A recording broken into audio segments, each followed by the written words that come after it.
Hey, what's going on, everybody? Movie Phantom here once again, and as you can see, I am joined by my co-host for this evening, Natalie Myers. Natalie, say hi. Hello.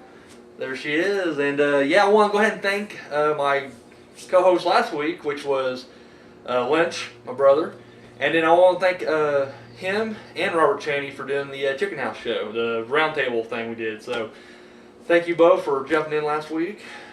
A little tired tonight. What about you? Yeah. It's not even that late, is it? No. It's really not that late. And we don't get very much sleep in the cornfield. we're fucking party animals is what we are. That's why we're tired. Alright, so tonight we got for you. We're hitting you up with a couple of part twos. We got Final Destination 2 and Scream 2. Bam. And here's the awesome part. I never seen any of them. Horrible. These kids. No reception. So last week I asked a question. What was your top 3 favorite horror anthologies? And see, the week before when me and you did the show, nobody replied at all. No top 3s, no viewer comments, like nothing at all. Wow. Yeah, everybody was busy last week, which is understandable. They made up for it this week because we got like literally 5 people doing the top 3 this week. So wow. I'll go through it. Jimmy Maggot hit me up and he said his top 3 favorite wow, I don't know fast there. Top 3 favorite horror anthologies are at number 3, Three Extremes, which I really want to see that. It's an Asian film.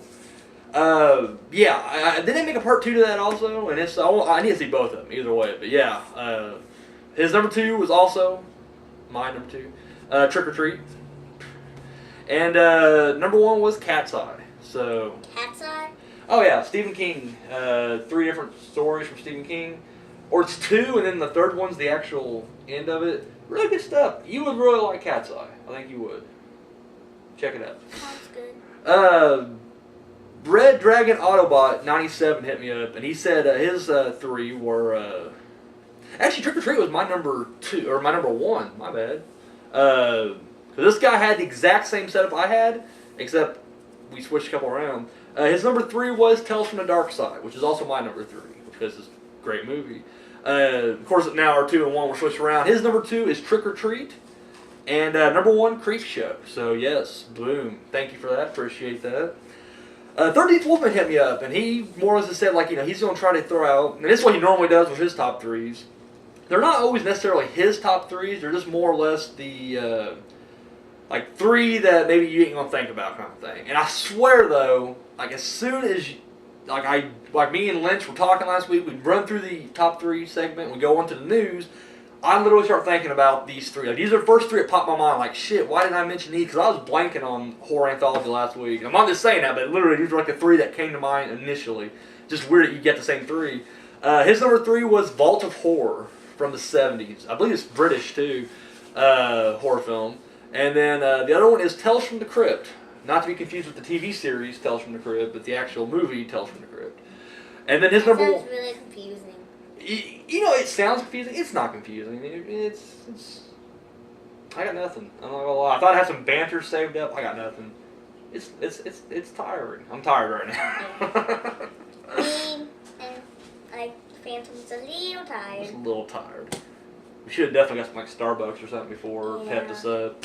And number 1, he said, was Twilight Zone the movie. And yeah, I mean, he says like, it maybe not be considered. Nah, come on. It's all good. Definitely awesome right there.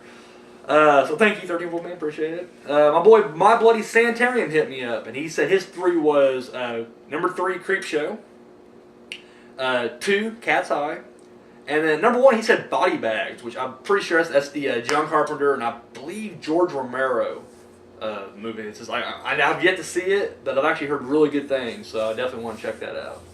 And I know it's like no one threw out though. Except for Lynch. Lynch said Creep Show 2, but I know like Creep Show 3 gets a lot of shit. And I watched it. I liked it. I thought it was actually pretty good. And I loved how like all the stories were interconnected. I thought that was just brilliant, but apparently everybody else just took a shit on it. I think everybody shit on it because, see, the first one is, there was all, Stephen King wrote it, and then Romero directed it. Can't remember if Romero directed the second one or not, but I know he co-wrote it with Stephen King. Maybe he did, I don't remember. But anyway, their names were attached to part 2. But part 3 was straight to video, and none of them was there. So I think everybody was just like automatically like ready to hate this movie, and I thought it was actually pretty good. I don't know, I liked it. And then finally, Ghostface Kid 101 hit me up, and he said he has not seen very many horror anthologies, which I, once again, what does that mean? horror anthology. Yeah.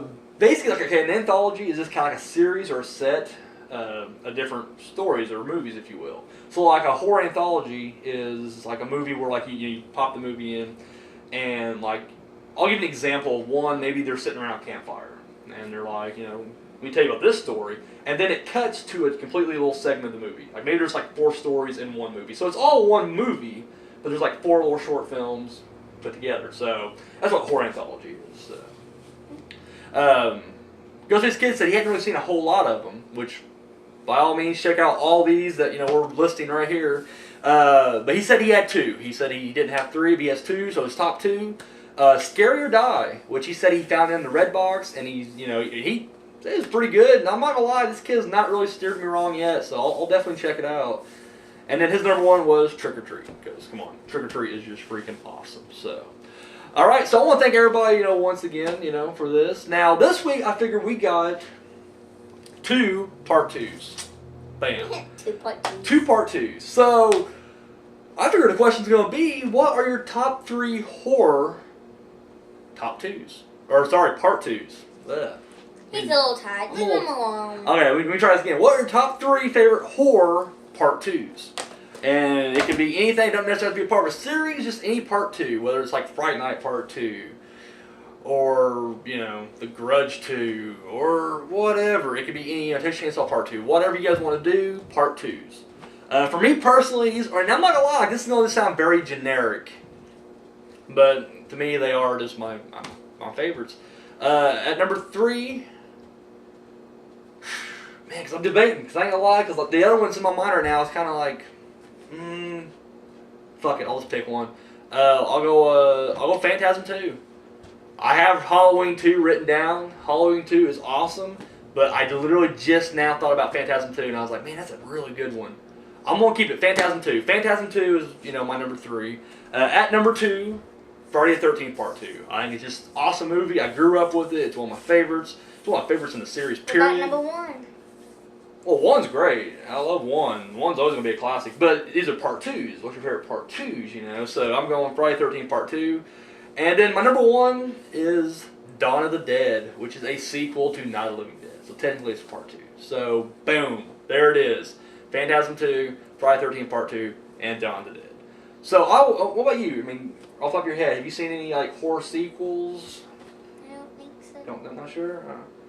You need to start watching some horror movies. That's You need to get out some more. Look at that. Look at all those over there. There's a whole bunch of them. Oh my god. Next episode, I might tell you how many horror movies he has. If I can count that high. Oh, well, I already did the video where I did here's my horror movies, and actually every single one of them. It's not that impressive, really, though, when you compare them to other people on YouTube. Like, they have an excellent collection. Mine's kind of, but all right. So I want to know, what are your favorite horror part 2s? All right, multiple ways to hit me up, of course, moofam7@gmail.com. Of course, you can give me the personal messages as well. That always works. All my fan friends over on Facebook, hit me up there. None of these exist. Of course, the comments down below. Nope. And then finally, Video response. video response. So, boom. That's all you None got. of them exist except for the video response. That's You heard only one. That's it. All right, let's move on to some news. Now, I'm not going to lie, I kind of had to stretch it for some news. I mean, there's some nuggets in there, but sometimes I'm just like... Some nuggets in there? There were some nuggets in there. And I was panning. I was panning Wow. for some stuff. I was panning for gold. And all right, first thing that really excited me is the first thing I read this week. Once I read this Sunday night, maybe. There's going to be an Escape from New York prequel. And I have been really pumped because they were wanting to remake this forever, and I was just pissed because I was like, really? And the reason I was pissed, it wasn't because I was like, you shouldn't remake it. I'm like, Kurt Russell and John Carpenter are both still alive, and there's a story you can still tell there. My God, I would love to see Snake Plissken now, and then maybe even try to pass the baton off to someone else. Boom. So, anyways, though, they're wanting to do a prequel to it. Whoever had the rights, it went to a different studio. I don't know the ins and outs of this thing. All I know is Escape from New York prequel. And they always in the movies. Have you ever seen the Escape from New York or Escape from L.A.? I don't think so. No. They always kind of allude to this incident in Cleveland. I believe there's probably a comic book where it has like the Cleveland thing. I would love to see that, and I don't care if they go by the comic or not. It'll probably piss all the comic fans off. Like, you wouldn't like the comic, well, suck a dick. Anyways, yeah, I would love to see. I want to see this. But it's gonna be a prequel. I guess we'll be, seeing what Snake was like when he was younger. Which I mean, it's gonna suck that Kurt Russell's not gonna be in it, or maybe he will be, but like a flashback kind of thing. But either way, I'm down. So definitely better than a remake. So. In the world of remakes, speaking of that, Wes Craven has actually said he would like to have 2 of his movies remade. I don't know if he want to direct them or not. He'd probably be on as a producer / writer. He would like to have People Under the Stairs and Shocker remade. Now, whether these are going to happen or not, I don't know. Once again, I was panning, so this ain't even really news. This is just kind of gossip or rumor. But he has been quoted as saying he would like to remake both of those. He said he wants to remake Shocker because he wants better special effects, but I'm just feel like he's on some go lazy into CGI, and I just like, I don't give a shit. It'll be bad, so. But yeah, that's that. Now, okay, you're a youngster. Do you watch Goosebumps? Have you ever seen Goosebumps? I know they show a lot of them on Cartoon Network now. Like, I honestly don't think so.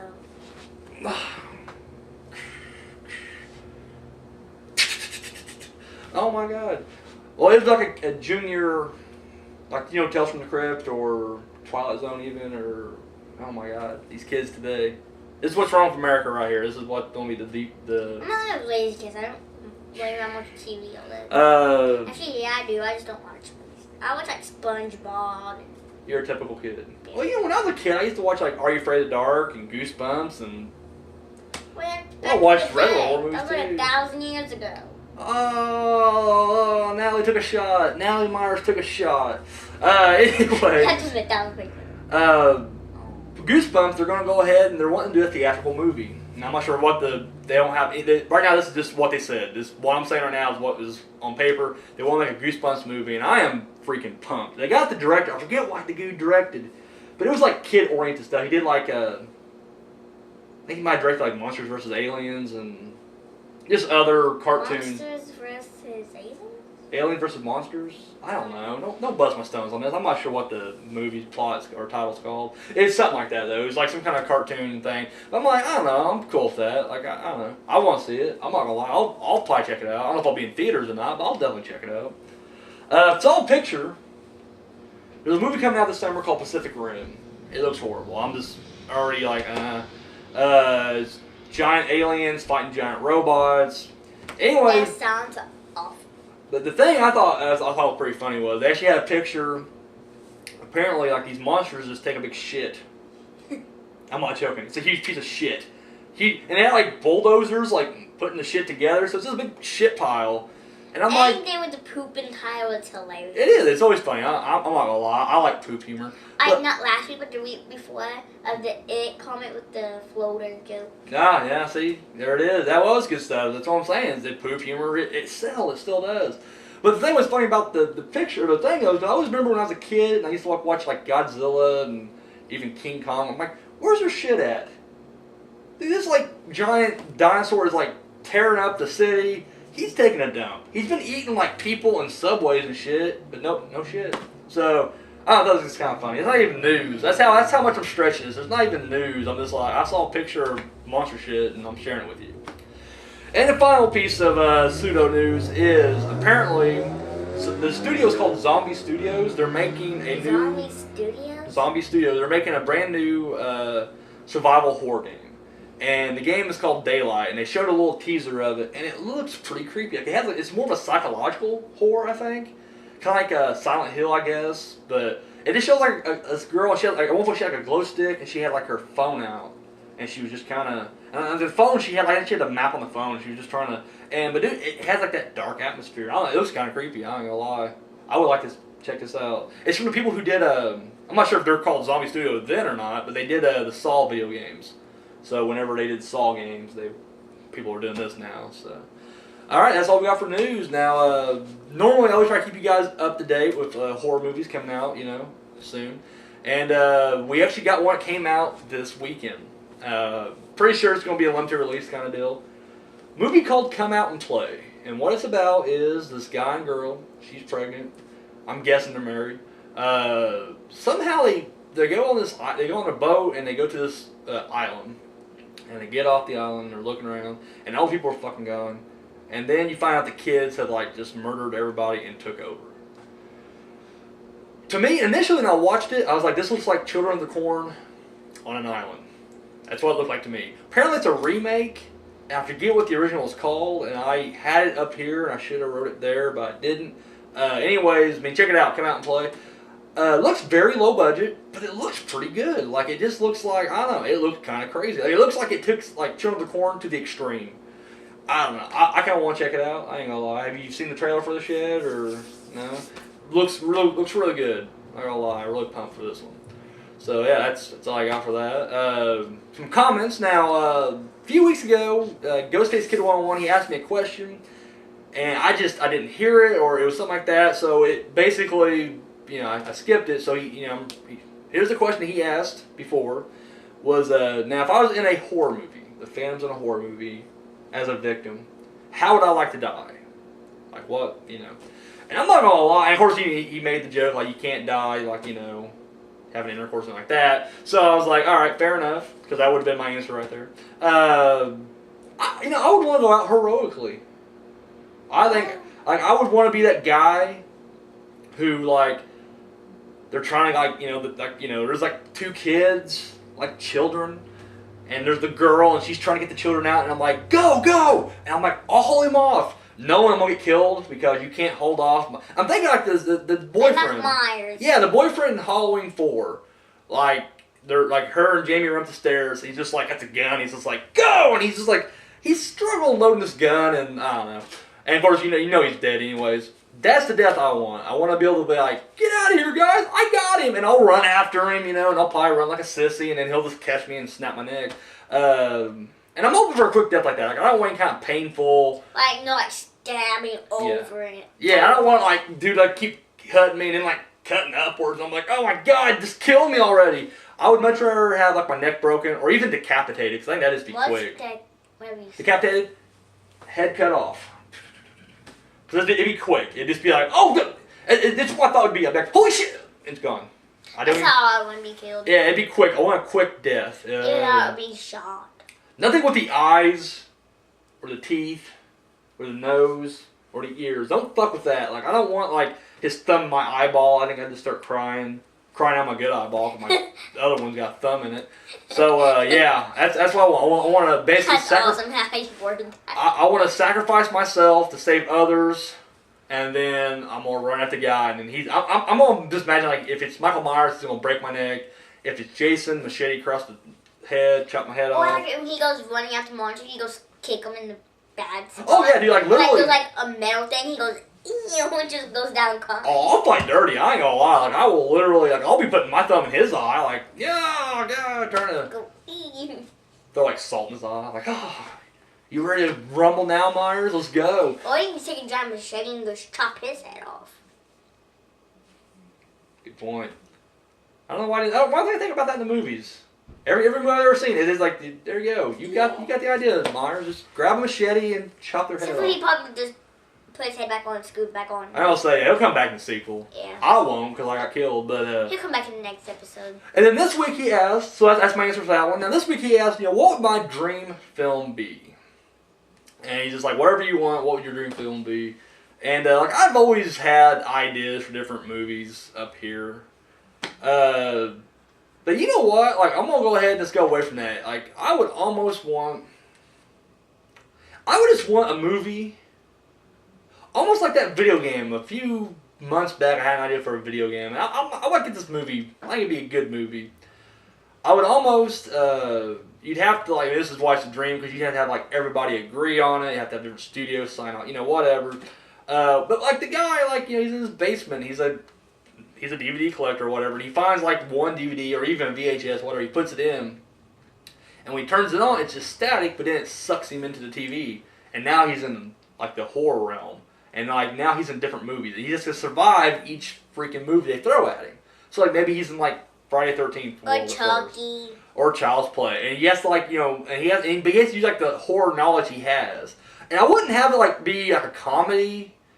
like, even though there'll be a lot of humor to it, because it's going to be written like, he's just like, well, this is like Friday the 13th, and he'd be very self-aware, but at the same time, I'd want it to be kind of like a frightening film. I know something that, like, it could be, like, all scary, at the end, like, one episode could be, like, SpongeBob. SpongeBob? No, I'm going to veto that right now.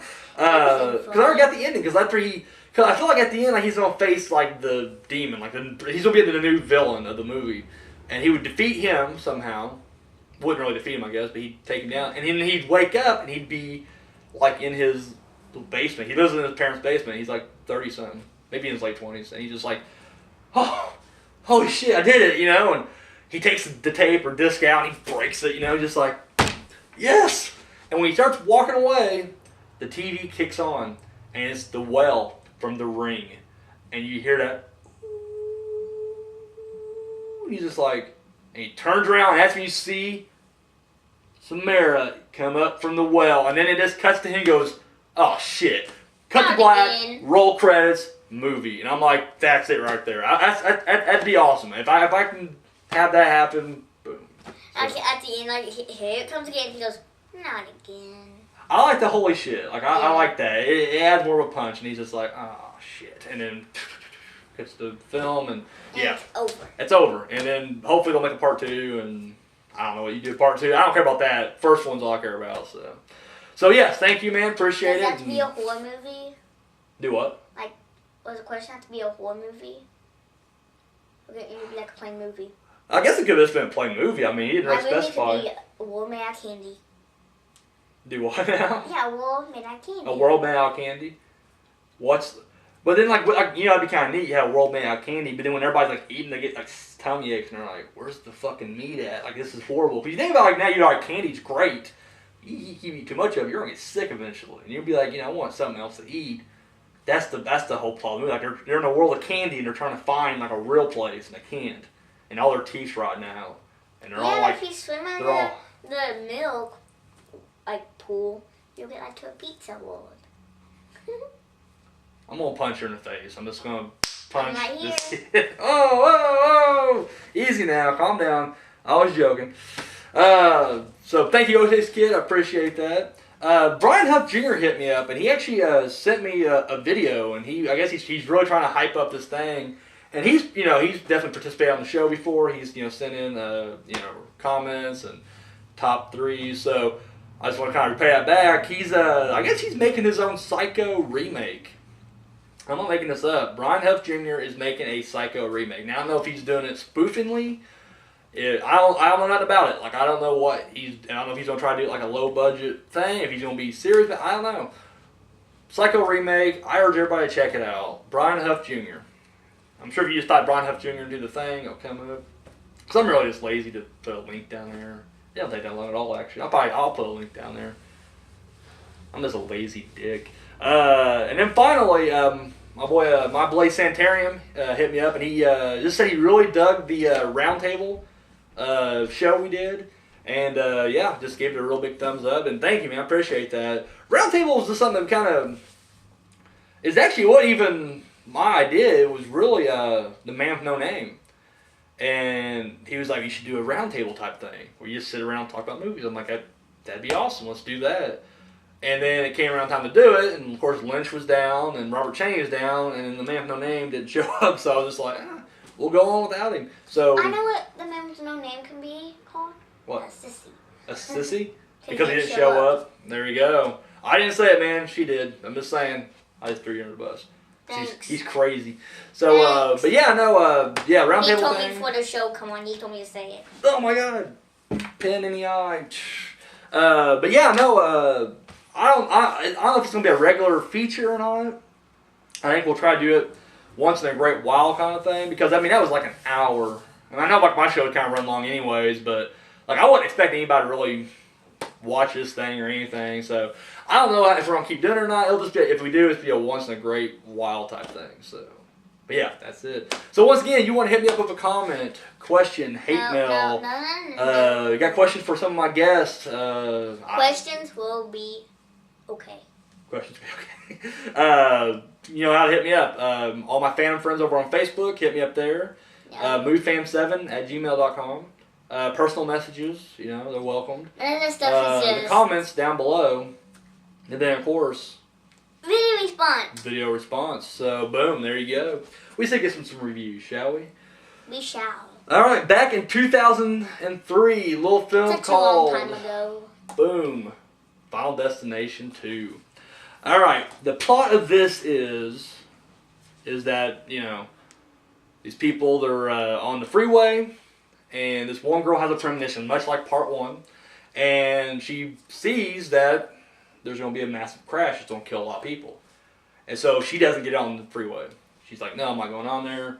And, of course, the crash happens, but she saves all these people. But now, just like in part 1, Death is stalking them, and he's after him. All right. Before I even get into a big spiel about this, I just want to say I do love this movie. I watched it when it first came out, and just like the first one. Because I was really young. I mean, I was pretty young when the first one came out. I forget what year that came out. 2001, I think. Don't forget the picture. 2000. Just calm down. I'm getting there. 2000 or so. Yeah, I was probably still in high school, and it made me think, like, holy shit, like, what if something like this could happen, And then this one didn't really help it. This one really kind of kept me going. I was like, man, like, even if you escape. This movie, I think it is a solid sequel. It really follows the story pretty good. I mean, it's a good follow-up.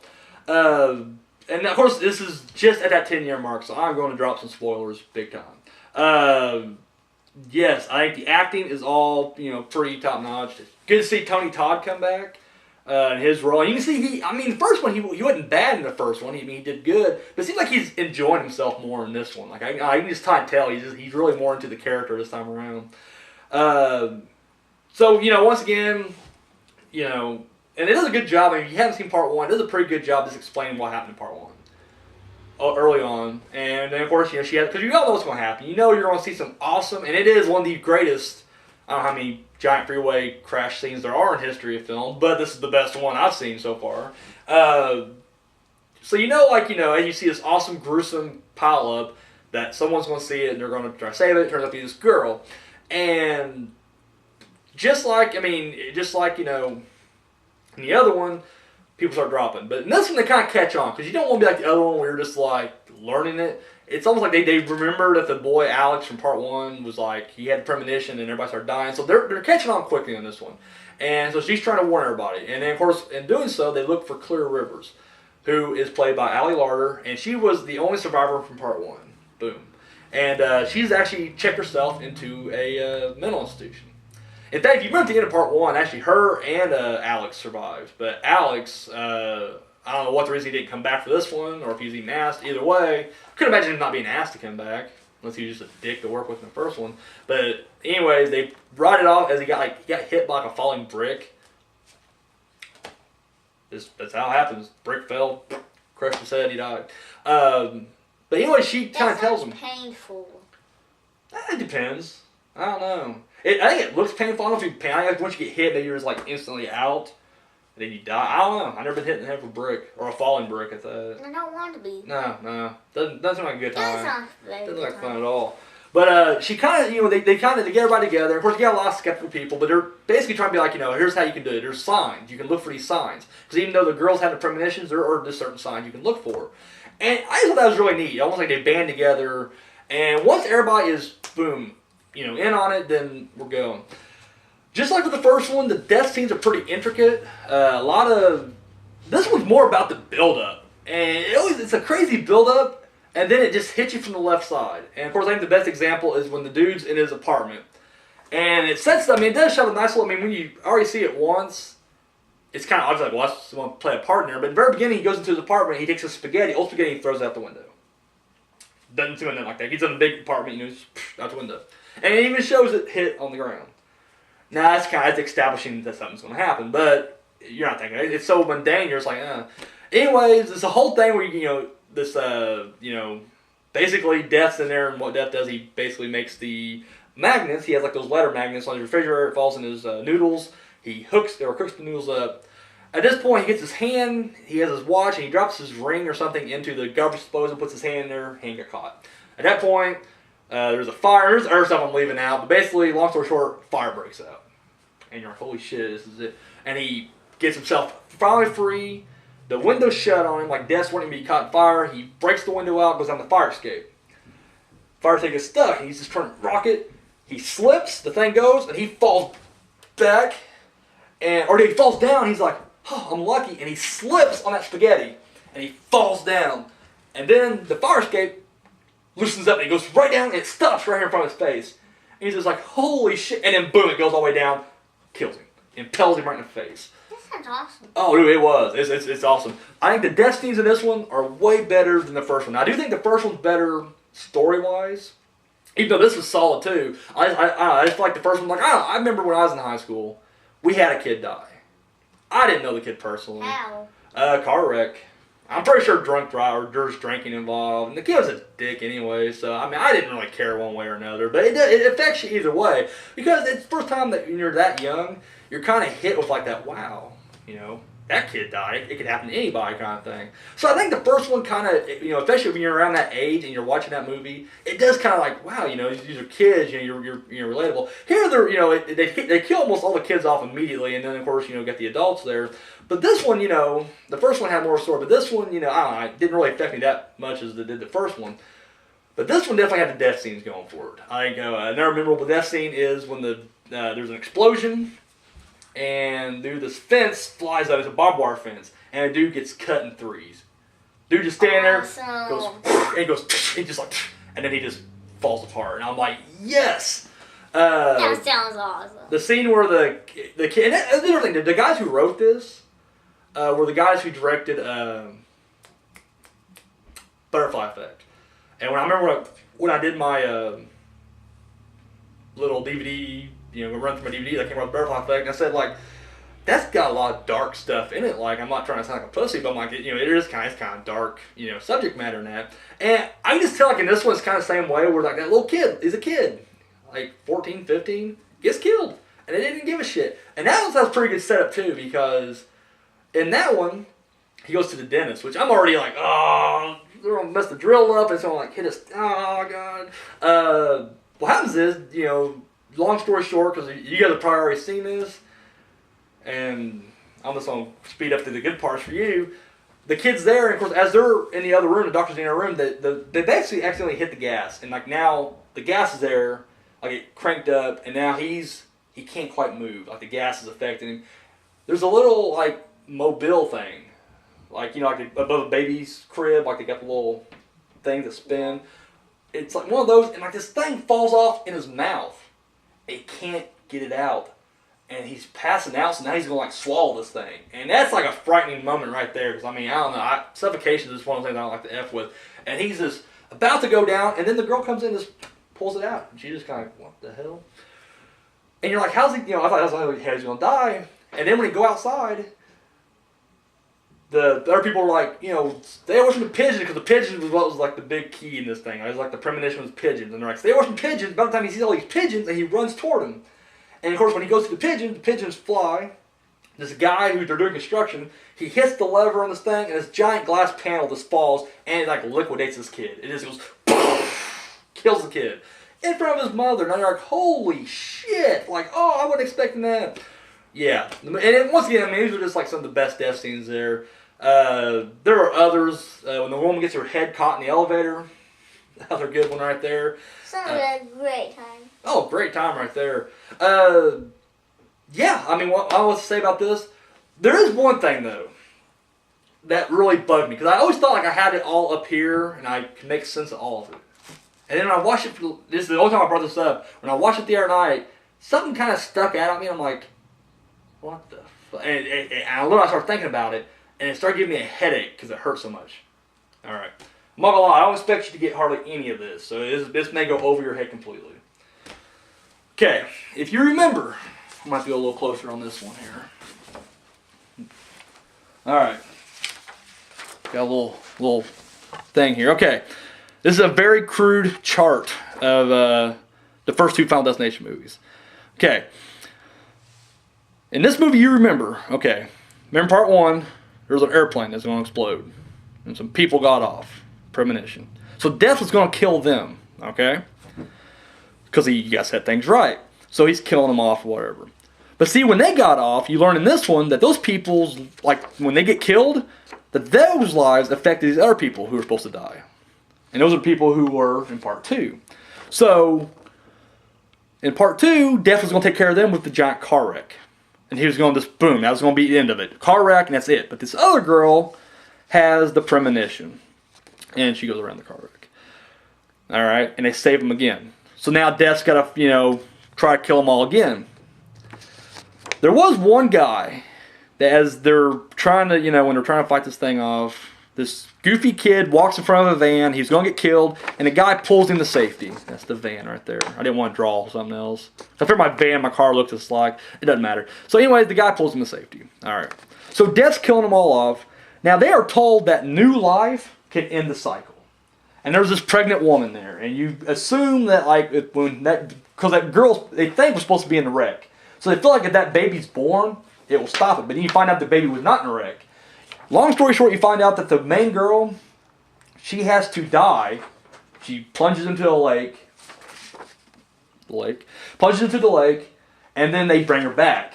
And so she kind of cheats death, and then that just throws the monkey wrench in there, and everybody's safe. It's just her and her boyfriend left, or the cop, I don't know if it's boyfriend or not, his boyfriend, is left. So that's supposed to just erase everything. But at the very end of the movie, the boy goes to the barbecue thing, the goofy one almost get hit by the van, boom, it blows up and kills him. Awesome scene, right? But I'm like, but didn't that just erase it? Because he's still technically a part of this group up here. Like, this group up here saves him, and yes, sure, he's on his own little thing, but whenever she does that, that should reset everything. Everything should be checkmark okay. And I'm like, what? Like, so now I'm thinking, like, okay, does that just make her safe then? So, like, and now is her boyfriend in trouble? And they don't explain this in part 3, so it's just like, because we're up to 5 now, and they never went back to it. So, it kind of threw me. I was like, what the hell? Like, shouldn't that erase everything? Shouldn't everybody have a clean slate right now? And apparently not. Because he went to fucking do the barbecue thing and then boom, blew him up. So I don't know. Guys, hit me up on that. Here's the chart one last time. Daniel. My crude little chart. And Hey. Yes. Guess what? I guess whenever he was on the barbecue, I bet he was sizzling. But nah, that's horrible. Yeah, so anyways, yes, I don't know. Explain that to me. Shouldn't he be okay? I mean, once she was resuscitated and brought back, shouldn't that have been the end of it? I don't know. So anyways, yeah, that's that. Final Destination 2, overall, big thumbs up. I really liked it. I think you should watch it. You should watch the first and second one. It was followed by 3 more sequels, sorry. Because you can't watch the second one, because you won't get it. No, see, I kind of disagree. I think if you went to the second one, you would pretty much, I mean, it is kind of laid out pretty nicely for you. I mean, they do, without dwelling too much on it, they do kind of explain what happened in the first one, and then they just kind of build on it in the second one. So yeah, no, not necessarily. I mean, I think you should watch the first one. I think the first one's the best. I think y'all watch the first one. I mean, I'm always big on like watching them in order anyways. But yeah, and I already did a review for Final Destination 1. I forget how long ago it was, but yeah, I highly recommend it. I think everybody should check it out. And that's all I got. So, boom. All right, we'll move right along now to It took a long time just to do that one movie. It is. Well, sometimes, I mean, if it's a movie like everybody's like universally just loves, it's really hard to review though, because I'm just kind of like, I don't know what to say about it. You've already heard it all. It's great, and then we just move on. This one, just, I had some stuff to say about it, so. A lot of stuff to say. I had a lot of stuff to say about it. All right, up next, we got, back in 1997, Scream 2. And basically the plot of this is, of course, at this point now, Sydney's in college, played by Neve Campbell. And yes, there is now a copycat killer after her.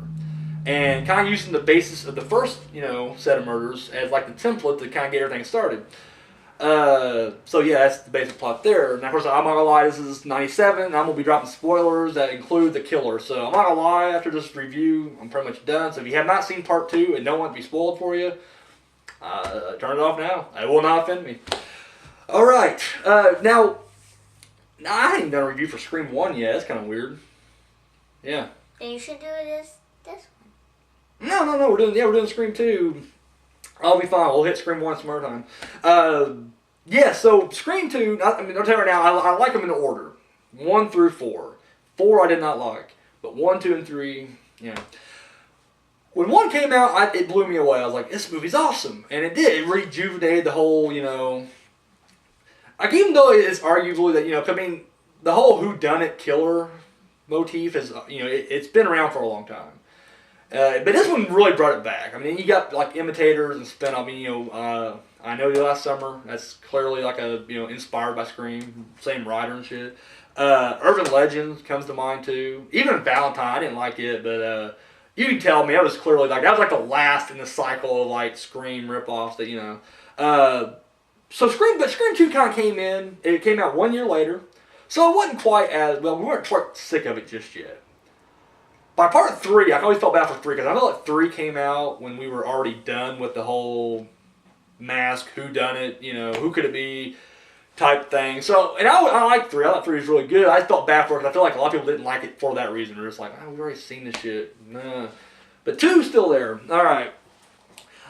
I really dig about this is, I mean, Craven does really good. I mean, he's a damn good director. Kevin Wilson's script is really good. I love the fact that, because I'm going to jump around here. They have this opening scene, not opening, but early scene with Randy and Mickey, and they're in this film class with Cece, played by Sarah Michelle Gellar. And anyways, they have a whole conversation about sequels. And I thought that was just brilliant. So, I mean, the first one they had a whole conversation, or the whole movie was just like, they kept talking about horror movies in general. And then here, it was just like, it's focusing on sequels. I thought that was really cool. I thought that was like, it's really kind of a nudge and a wink, to the audience. But at the same time, I mean, it was kind of like, I don't know, kind of it's kind of like, I don't know, what am I trying to say here? Like, I wouldn't say satire. It's like a metaphor for the movie itself. I mean, it was like saying, it's like, here's what's, wrong with sequel, but then it was like kind of doing it himself as well. And I thought that was kind of neat, because I remember like in the first one they did the same thing. Nev Campbell's on the phone. She's like, I don't like horror movies because, it's always the same thing. Some girl, gets scared, runs upstairs when she should go out the door, and then very next scene is literally her trying to go out the front door, can't, and then run upstairs. And I thought that was just kind of neat, because, I mean, they took what she said, which is kind of a spoof thing, and then they kind of made it more, and that's what they do in this one kind of thing, I felt like, a lot of that was, done. Yeah, I'm not gonna lie, I just had the biggest brain fart ever, and it just kind of shut everything off up here. It's ridiculous. Let me try to recatch this real quick. Opening scene I thought was really cool as well. Screams are always have like that, every one of them always have like that opening scene that's going to set everything up. And of course this one takes place in a movie theater, and I thought that was just really neat. Jada Pinkett Smith, and Omar Epps are this couple going there, and just a really cool, and it is kind of a frightening scene, because the boyfriend, he's already scared a girl once. He goes to the bathroom, and he hears someone in the stall, and he puts his head up there, boom, knife through the ear. And he goes, oh, and then of course he goes in there and finishes the job off. And then he goes into the theater, and of course he has the mask on, which he's already used it once to scare her. So she just thinks that's her boyfriend, and of course the whole time they're watching the Stab movie, which is Scream, the first one. That's the events of the first one, inspired. So as they're watching that, at one point she jumps in his arms and she's scared. She notices the blood on the jacket, and she starts realizing. And then of course he comes up and starts stabbing her, and he just butchers the shit out of her. As she's going up there, of course at this point this is like Rocky Horror type crowd. Like everybody is just, they have the mask on, they got their fake knives out. It's like a party. And so when they see her getting butchered, they just think it's part of the show. They're like, ah. Until she gets up on the stage, and then she's like, ah. And then she goes down, and they realize, holy shit, she's been murdered. I forget their names exactly, but I just remember her name was Maureen something, which was like Nev Campbell's mom, Maureen Prescott, from the first one. And then his last name was Stevens or something like that. And of course, the boyfriend in the very beginning, part 1, was named Steven. And then Cece, played by Sarah Michelle Gellar, she's the next victim, and that Cece stands for Casey something. And of course, Casey was Casey Becker from part 1, which was Drew Barrymore. So the serial killer is literally trying to make his own sequel by kind of copying the first one. And I thought that was just a brilliant thing as well. Yes, all the actors come, all the main ones come back. We get Jamie Kennedy as Randy, and he's literally, he lays out the rules of a sequel, which I didn't like. I noticed in the trailer, they have like the full scene, and then in the movie, it's like they cut the third rule out. Like the rules was like, in the sequel, the body count's always higher. The death scenes are more, elaborate. And then he said the third rule was like, don't ever assume that the killer's dead because you're going to have to use some kind of crazy thing to kill him. But I noticed in the movie they just got cut that off. And it always bugged me because I remember that was in the trailer because he says it like real funnier than what I'm saying it. But I just really, I don't know, that kind of bugs me. But anyways, I think a big shock in this movie is literally Randy getting killed. I mean, he was very likable in the first one, very likable in this one, and yeah, gets butchered big time. And then that's a really awesome scene there too, when like basically the killer's on the phone with him, and they're in a huge campus, and there's all these people using their phones. So like, hold on, they're trying to find the phone, and then of course Randy's by himself, and then take him down. Really, I mean, this is the point, because David Arquette and Courtney Cox, they met on the set of Scream 1. So they're very much in love in this one, and that really comes through. Dewey, how can you not cheer for this guy? I'm not gonna lie. Every time you see this dude, not so much in part 1, but part 2, every time I see this guy, like I didn't see it in theaters, but I'm sure if I would have saw it in theater, the very first thing you see him, he's just kind of wandering around the campus, I would have been clapping, like, yes, it's freaking Dewey. And yes, every time, and then dude gets butchered, and then he's still alive at the end. And I'm just like, yes, fucking Dewey did it. Because Dewey's the man. I love Dewey. I love this theme. He has a certain theme they play whenever like he shows up on camera. It's like this awesome, kind of reminds me of like a Twin Peaks kind of riff in a way. I don't know, really good stuff. Yeah, and then Neve Campbell. I mean, she once again just knocks it out of the park. I really like, and because Wes Craven's always been known for like putting these strong women, like strong-willed women. They're not just a typical, oh my god. They want to, and that's what I like about her. I mean, she's tired of being the victim. She's been kind of afraid from the first one. So when part 2 rolls around, midway through, she got to realize, I can't just keep running, So yeah, and I don't know. I mean, really, it really comes through. One of my favorite scenes in this movie, and I remember when I watched this when I was a kid, this scene, literally, I was on edge the entire freaking time. The scene where they're in the cop car, and Ghostface is behind the wheel, and he crashes. And he's passed out, and of course they can't get out the door, and this pipe went through a cop's head first, but then it comes through the windshield, and it went through how this police car has like a cage fence thing between the front and back seat, and it breaks out part of that. So her and this other girl are tearing this thing down, and they're going to crawl through, and they're trying to crawl over this dude's lap. They can't get through that door either, so they're trying to crawl over this guy's lap through a window. Why don't they just bust out the window? Well, it's a police car, not meant to be. You can't just. I mean, that's the case, and any criminal can just be like Jackie Chan and then roll out. So yeah, I mean, they no way breaking it out. They go through the thing, and they gotta crawl across this dude's lap. And dude, I mean, of course, Wes Craven crafted this scene masterfully because whole time, because I mean, it's like a close up on the ghost face, and he's just laying there. And you're just waiting for him to pop out at any second, and she's right there. And then at one point, she's like, "I want to see who it is," and she goes for the mask. And as she's going to grab it, her hand slips on the wheel, and horn blares, and it makes I jump. I was like, "Holy shit!" And you kept waiting for him to wake up. And I was like, "Now it's like he has a girl on his lap. The horn just went off. How's he not waking up?" She gets through because her friend's still in the back seat, and now she has to open the door, and it's locked. And she's like, "You're gonna have to go through the same way." And you're like, "Oh, there's no way 2 of them are gonna get through." Dude, it's a very suspenseful scene. I ain't gonna lie. I was like, did she get to the mask? You'll have to watch and find out. How about that? So anyways, yeah, damn good scene right there. Not Patrick. He was in part 3. Liv Schreiber, sorry.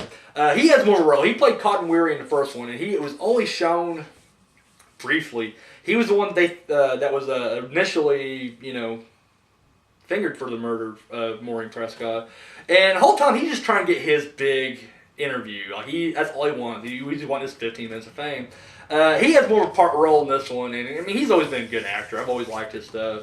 So yeah, it was really cool. I mean, he's got a bigger role here.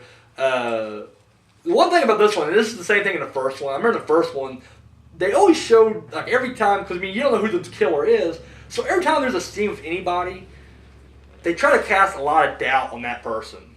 And this one, the boyfriend, who was a fat kid from Stand By Me, they try... Jerry O'Connell. I just like calling him the fat kid from Stand By Me because that's literally like on Family Guy. They had a whole episode about they had a little spoof of Stand By Me, and then Richard Dreyfuss doing the narration, and he's just like, "No, seriously, the fat kid from Stand By Me, hooked up with Rebecca Romaine, married her.